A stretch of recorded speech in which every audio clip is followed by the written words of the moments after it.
Hi students, welcome back on Cam Seekers. So पिछली video में हमने क्या देखा था? हमने देखा था रदरफोर्ड्स एटॉमिक मॉडल के बारे में। रदरफोर्ड्स एटॉमिक मॉडल ने क्या कहा था कि जो इलेक्ट्रॉन्स होते हैं वो न्यूक्लियस के अराउंड ऑर्बिट्स में मूव करते हैं। उन्होंने कुछ स्पेसिफिक नहीं किया था कि कौन से ऑर्बिट में मूव करते हैं या उनकी एनर्जीज क्या होंगी या कैसे कैसे मूव करते हैं। इसीलिए उनके एटॉमिक मॉडल के कुछ ड्रॉबैक्स थे जो हमने देखे थे।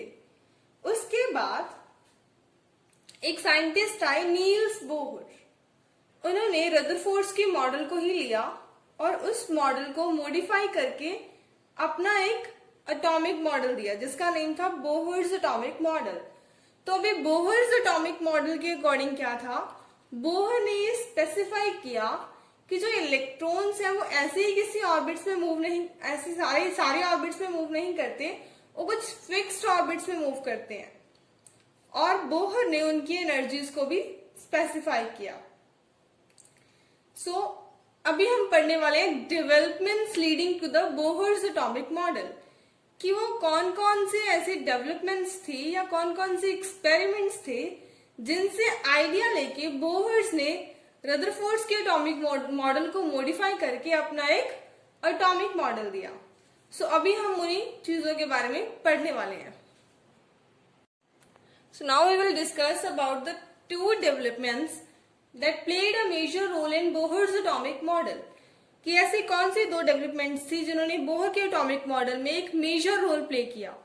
फर्स्ट थी dual nature of electromagnetic radiations, कि इलेक्ट्रोमैग्नेटिक रेडिएशंस का ड्यूअल नेचर होता है। ड्यूअल नेचर कैसे?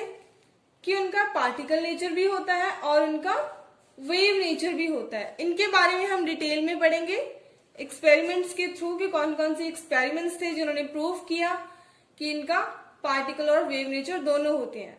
सेकेंड जो था वो था experimental results regarding hydrogen atomic spectra, कि हाइड्रोजन का एटॉमिक स्पेक्ट्रा लिया गया, उसके रिजल्ट्स देखे गए, एक्सपेरिमेंटल रिजल्ट्स, उनके बेसिस पे बोहर ने अपना एटॉमिक मॉडल दिया। हाइड्रोजन के स्पेक्ट्रा में दो तरीके के स्पेक्ट्रा आते हैं, एक उसका एब्जॉर्प्शन स्पेक्ट्रा और एक उसका एमिशन स्पेक्ट्रा। इन सब के बारे में हम डिटेल में पढ़ेंगे। सो स्टार्ट करते हैं हम वेव नेचर से। So wave nature of electromagnetic radiations.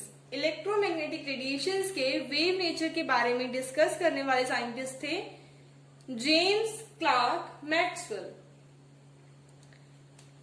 हमने पहले भी पढ़ा है, क्या पढ़ा है हमने, कि कोई भी पॉजिटिव और नेगेटिव चार्ज बॉडी जो एक्सेलरेटेड होती है, एक्सेलरेटेड चार्ज बॉडी क्या करती है, ईएम रेडिएशंस को एमिट करती है। इतना हमने पढ़ चुके हैं। ठीक, अभी हम डिस्कस करेंगे कुछ प्रॉपर्टीज के बारे में। इलेक्ट्रोमैग्नेटिक रेडिएशंस की क्या क्या प्रॉपर्टीज बताई जो कि जेम्स क्लार्क मैक्सवेल ने हमें बताई थी। सो फर्स्ट प्रॉपर्टी है, बहुत इंपॉर्टेंट प्रॉपर्टी है इनकी, the oscillating electric and magnetic field. हाँ, एक और बात, किसी भी पॉजिटिव और नेगेटिव चार्ज बॉडी जब मूव करती है उसके साथ दो कंपोनेंट्स एसोसिएटेड होते हैं, एक इलेक्ट्रिकल कंपोनेंट और एक मैग्नेटिक फील्ड कंपोनेंट। क्लियर?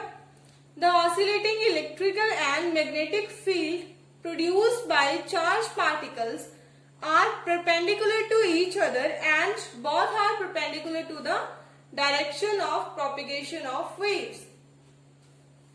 क्या बोलती है ये प्रॉपर्टी, कि जो oscillating electrical and magnetic field होते हैं जो किसी चार्ज बॉडी के द्वारा प्रोड्यूस किए जाते हैं, वो एक दूसरे के परपेंडिकुलर होते हैं and they are also perpendicular to the direction of propagation of waves. और वेव्स जिस डायरेक्शन में प्रोपिगेट करती है उस डायरेक्शन के भी परपेंडिकुलर होते हैं। As shown in the diagram, ये z axis, x axis and x axis and y axis. इस पे हमने शो किए हुए हैं दो कंपोनेंट्स। XY प्लेन में एक कंपोनेंट है, कौन सा, इलेक्ट्रिकल फील्ड कंपोनेंट, और एक कंपोनेंट है ZX प्लेन में, वो कौन सा है, मैग्नेटिक फील्ड कंपोनेंट। एक दूसरे के परपेंडिकुलर है और डायरेक्शन ऑफ प्रोपिगेशन कौन सी है वेव्स की, ये वाली एक्स वाली डायरेक्शन। ऐसे समझो, ऐसा कुछ है, एक वेव इस डायरेक्शन में प्रोपिगेट कर रही है और एक किस डायरेक्शन में कर रही है, इस डायरेक्शन में। सो दोनों क्या है, एक दूसरे के परपेंडिकुलर है और डायरेक्शन ऑफ प्रोपिगेशन के भी परपेंडिकुलर है, कैसे, और एक ऐसे। क्लियर? सो नेक्स्ट प्रॉपर्टी हम डिस्कस करते हैं। So next is unlike sound waves और water waves, electromagnetic waves do not require any medium for propagation and can move in vacuum। अब जो साउंड वेव्स होती हैं या वाटर वेव्स होती हैं, वाटर वेव्स आपने देखी होगी, जब पानी में पत्थर फेंकते हैं तो वेव्स बनती है ना, ऐसे ऐसे, वो वाली वेव्स। उन दोनों वेव्स को ट्रेवल करने के लिए किसी ना किसी मीडियम की रिक्वायरमेंट होती है। बिना मीडियम के ये वेव्स वैक्यूम में ट्रेवल नहीं कर सकती। लेकिन जो इलेक्ट्रोमैग्नेटिक वेव्स होती हैं, इनको किसी भी मीडियम की रिक्वायरमेंट नहीं होती ट्रेवल करने के लिए, they can move in vacuum.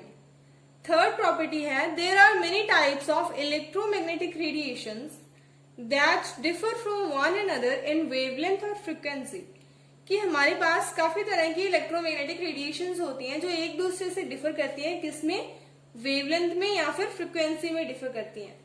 They constitute electromagnetic spectrum. Together, सारी मिलके एक स्पेक्ट्रम बनाती है जिसका नेम है इलेक्ट्रोमैग्नेटिक स्पेक्ट्रम। अभी कौन कौन सी होती है हमारे पास, काफी तरह की होती हैं। कुछ है, for example radio frequency region कहाँ होता है, अराउंड 10⁻⁶ हर्ट्ज फ्रिक्वेंसी। किस लिए यूज होता है radio frequency region, for broadcasting, media broadcasting. Microwave region around 10⁻10 hertz, किस लिए यूज होता है, use for radar. Infrared region around 10⁻13 hertz, किस लिए यूज होता है, यूज फॉर हीटिंग। इसके बाद आता है यूवी रीजन। यूवी रीजन में क्या होती है, विजिबल लाइट होती है। विजिबल लाइट वो लाइट जो जिसको हम देख सकते हैं, जो हमें दिखाई देती है, विबग्योर वाली लाइट, वो आती है विजिबल रीजन में। ऐसे ही आगे होती है एक्सरेज एक्सेट्रा, सारी कॉन्स्टिट्यूट करती है इलेक्ट्रोमैग्नेटिक स्पेक्ट्रम को। तो ये है हमारा इलेक्ट्रोमैग्नेटिक स्पेक्ट्रम। यहाँ इंक्रीजिंग ऑर्डर में क्या है, फ्रीक्वेंसी, और नीचे क्या होती है, वेवलेंथ, डिक्रीजिंग ऑर्डर में। सो लो फ्रीक्वेंसी पे कौन सा रीजन है, रेडियो वेव्स। यहाँ पे होती है लॉन्ग रेडियो वेव्स, फिर रेडियो वेव्स। यहाँ पे 10⁻10 के अराउंड होती है माइक्रोवेव्स, और 10⁻13 के अराउंड हमने देखा था IR।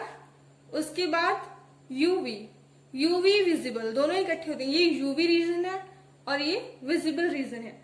विजिबल रीजन में कौन सी होती है, विबग्योर वाली light, violet, indigo, blue, green, yellow, orange और रेड, ये होती है विजिबल लाइट। विजिबल लाइट वो लाइट जिसे हम अपनी आई से डिटेक्ट कर सकते हैं, देख सकते हैं। अगर नैनोमीटर में इनकी वेवलेंथ देखें तो कौन सी रेंज होती है, 400 नैनोमीटर से लेके 750 नैनोमीटर तक विजिबल लाइट होती है। उसके बाद यूवी के बाद एक्सरेज, फिर gamma rays. So this is electromagnetic spectrum. Next is different kinds of units are used to represent electromagnetic radiations। अभी हमने स्पेक्ट्रम देखा, तो उसमें अलग अलग यूनिट्स को यूज करते हैं हम इलेक्ट्रोमैग्नेटिक रेडिएशंस को रिप्रेजेंट करने के लिए। किस किस की यूनिट्स हमने देखी थी, फ्रीक्वेंसी की और वेवलेंथ की। फ्रीक्वेंसी को रिप्रेजेंट करते हैं न्यू से। फ्रीक्वेंसी होती क्या है, number of waves travel or number of waves that pass a given point in a 1 second। means एक पॉइंट से एक सेकेंड में ऐसी कितनी सारी वेव्स ट्रेवल करेंगी, वो क्या है उसकी फ्रीक्वेंसी। फ्रीक्वेंसी की यूनिट्स क्या क्या हो सकती है, हर्ट्ज और हर्ट्ज पर सेकेंड या फिर पर second. Next is wavelength. Wavelength को रिप्रेजेंट करते हैं किससे, लैम्डा से। वेवलेंथ मींस लेंथ, वेव की लेंथ, तो उसकी यूनिट्स क्या होंगी, मीटर। लेट सपोज यहां से लेके यहां तक ये हमारी क्या होती है, एक वेव, और ये नेक्स्ट वाली वेव। इसको बोलते हैं क्रस्ट, इसको बोलते हैं ट्रफ। सो एक क्रस्ट और एक ट्रफ की जितनी लेंथ होती है वो किसके इक्वल होती है, वेवलेंथ, लैम्डा के इक्वल। या फिर इसकी मैक्सिमम से लेके इसकी मैक्सिमा तक, नेक्स्ट वाले के तक, क्रस्ट से क्रस्ट की मैक्सिमा तक, वो भी क्या होती है, वेवलेंथ के इक्वल होती है। सो this is wavelength. So in vacuum all the electromagnetic radiations travel at the same speed। Vacuum के अंदर जितनी भी इलेक्ट्रोमैग्नेटिक रेडिएशंस होती हैं, चाहे उनकी वेवलेंथ, उनकी फ्रीक्वेंसी डिफरेंट ही क्यों ना हो, सारी सेम स्पीड से ट्रेवल करती हैं। कौन सी स्पीड से, 3 × 10⁸ मीटर पर सेकेंड।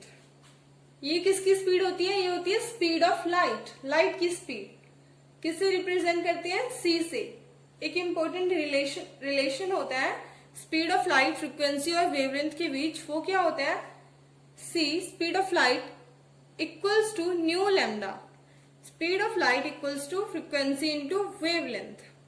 बहुत ही इंपॉर्टेंट रिलेशन आपको याद रखना है। नेक्स्ट एक और प्रॉपर्टी होती है, that is wave number. Wave number को रिप्रेजेंट करते हैं न्यू बार से।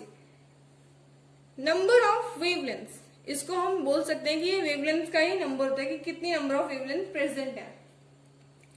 It is the reciprocal of wavelength. Wave number क्या होता है, nu bar equals to 1/λ। Wavelength का रेसिप्रोकल होता है, इसकी यूनिट्स होती हैं metre inverse. So this is for now students. आज के लिए इतना ही। आज हमने क्या देखा, हमने देखा कि कौन कौन सी ऐसी डेवलपमेंट्स थी जिससे बोहर को हेल्प मिली उसके एटॉमिक मॉडल को बनाने में। उस डेवलपमेंट में हमने 2 डेवलपमेंट्स देखी, dual nature of EM radiation और हाइड्रोजन का एटॉमिक स्पेक्ट्रा। ड्यूअल नेचर में आते हैं वेव नेचर और पार्टिकल नेचर, जिसमें से वेव नेचर आज हमने डिस्कस कर लिया। पार्टिकल नेचर हम नेक्स्ट वाले लेक्चर में डिस्कस करेंगे। इस चैप्टर की सारी वीडियोस का लिंक आपको डिस्क्रिप्शन बॉक्स में मिल जाएगा, आप वहां से देख सकते हो। And thank you so much for watching. Happy learning.